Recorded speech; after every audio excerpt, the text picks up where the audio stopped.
A gremo malo v Ameriko z našo tedensko rubriko K Bajsotom, kjer poteka največji resničnostni šov Amerika išče šefa. Podlasta z lasuljo, ki se pretvarja, da je slovenski zet, rad zeza svoje tekmece. A tokrat se je njega lotil Marco Rubio in oživel stare govorice. He's always calling me Little Marco. And I'll admit, the guy, he's taller than me, he's like 6'2", which is why I don't understand why his hands are the size of someone who's 5'2". Have you seen his hands? And you know what they say about men with small hands? Opa, Marko, direkt na njegovo moškost si se spravil. Ne na frizuro, to je stara fora. Niti na njegov obraz, ki je videti, kada ga zmer tišči srat. Ne, Marco Rubio se je spravil na malega Trumpa. Kolikor poznam Donalda, si je na oneta z zlatimi črkami tetoviral svoj primek. Dobro, ampak Trump je uspešen in bogat. On ima hudo babo. Ziher mu šala na račun tička ni prišla do živga. Glejte, niti enkrat ni omenil svojih rok. Look at those hands. Are they small hands? And he referred to my hands. If they're small, something else must be small. I guarantee you there's no problem. I guarantee it.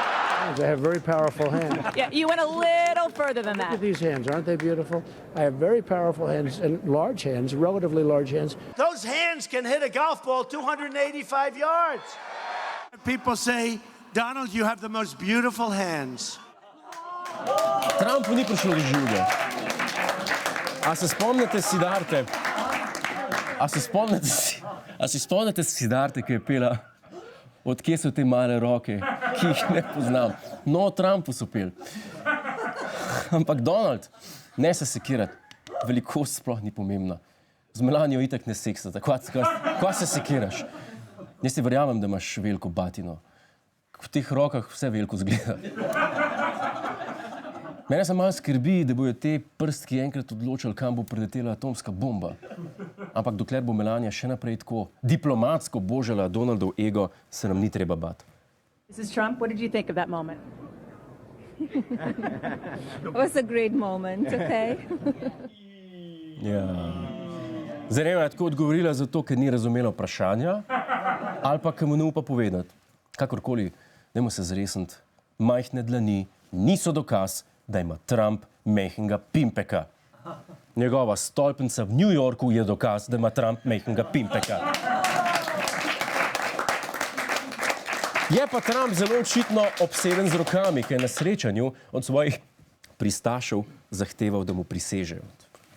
Can I have a pledge, a swearing? Raise your right hand. I do solemnly swear that I, no matter how I feel, no matter what the conditions, if there's hurricanes or whatever, will vote on or before Donald J. Trump. Ja, zdaj, že 2 epizode nismo imeli vica s Hitlerjem. Sorry, a vas je spomnil na tiste čase, ker nas je? A mislite, da Janez gleda? I tata bi sine. Ampak da ne bo kdo rekel, da utegujemo resnico. Mož naše Melanije je pred kratkim retweetal Mussolinija, bolje biti en dan lev, kot 100 let ovca. Ne vem, če bi se strinjal. Če si lev, te strpajo v živalski vrt, če si ovca, pa se mirno paseš. Ok, vsak četrtek moraš pred sodišče protestirati, ampak načeloma se pa paseš. No, pa dajmo vprašati slovenskega zeta. Donald, a si ti vedel, da je bil to Mussolinijev citat? It's okay to know it's Mussolini. Look, Mussolini was Mussolini. It's okay to. It's a very good quote. It's a very interesting quote, and I know it. I saw it. I saw what. And I know who said it. But what difference does it make whether it's Mussolini or somebody else? It's certainly a very interesting quote. Ja, Donald, ne vem zate, ampak jaz ne hodim okrog pa citiram fašistične diktatorje. Jaz raje citiram Serpentinška. Baba je žaba, žaba pa človek ni. Čakaj, zakaj pa tukaj slika kamniškega župana? A ja, okay. Lejte, vem, da je privlačno, da posod govorimo, kako kul je, da je Slovenka poročena z bodočim predsednikom, ampak to je tako, kot bi jaz zdaj rekel, s prašičem v štali je zmer profit. Ni res.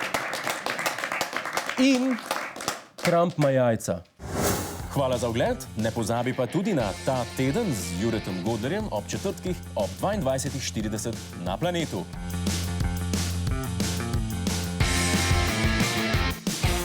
Hej, tujec! Polajkaj nas na Facebooku, posledi nas na Twitterju in naroči se na naš YouTube kanal.